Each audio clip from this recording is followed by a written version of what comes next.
Bé, avui parlarem del pollancre. Origen i ubicació. El pollancre, poll o xop, com es pot denominar, són arbres natius de les zones temperades de l'hemisferi nord. El podem trobar gairebé per tota Europa, al nord de l'Àfrica i fins i tot al sud-est de l'Àsia. Són arbres de ràpid creixement quan tenen suficient aigua disponible. Les seves fulles canvien de color abans que caiguin a la tardor. Per això es troben al costat de rius i torrents, sempre lluny de la sequedat. Poden viure fins a 1.400 metres d'altitud. A casa nostra en tenim una bona mostra al sud del nostre poble per la riba del Congost. Característiques. Aquest arbre arriba a fer entre 20 i 30 metres d'alçada. La seva escorça és grisa i llisa i a poc es va esquerdant. Tenen un amic natural, el corc del pollancre, que el murri ataca sobretot els arbres joves. En temps passat, no massa llunyans, aquests arbres eren els preferits per fer les enramades de la diada de Corpus. El seu brancatge era just la mida idònia per col·locar davant de les façanes de les cases dels carrers on passava la processó.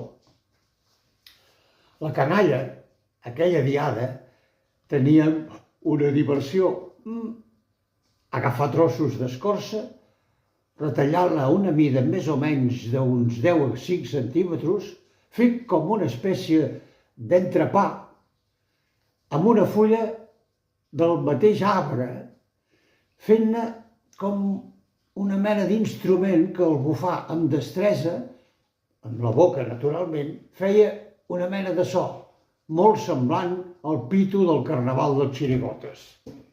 I aconseguíem atabalar tota la concurrència. Bé, naturalment eren altres èpoques. Ara parlarem de la fusta.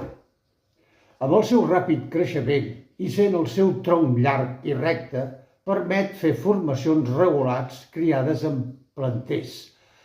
Es tallarà als 12 anys aproximadament i a partir d'aquest temps no és aconsellable la seva tola per fusta.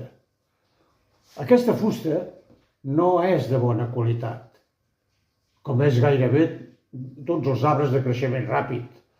Aquest és el motiu de que vagi destinada a fer pasta de paper, encara que també les seves fusteries en poden fer suports de persianes i algun moble lleuger i palets.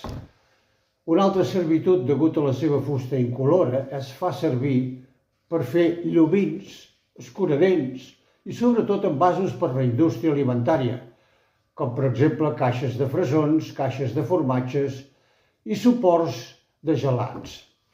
Una altra utilització és la trituració per fer aglomerats i fins i tot en fan estelles per la famosa biomassa. També és molt utilitzat per fer xapa desenrotllada pels taulers contraxapats. Per fer la xapa desenrotllada es posa una torçada de tronc a la mida de la llargada del tronc. Amb una gavineta a tota la llargada del tronc va sortint la xapa, igual com fer punx al llapis amb una maquineta típica. Bé, sobretot, cuidem els arbres de la mateixa manera que ells ens cuiden a nosaltres. Salut! Si t'agrada aquest contingut d'Estimem els arbres, subscriu-te, activa la campaneta, comparteix-el i si cal pots fer algun comentari. Sí? Bé, a reveure, fins a la propera.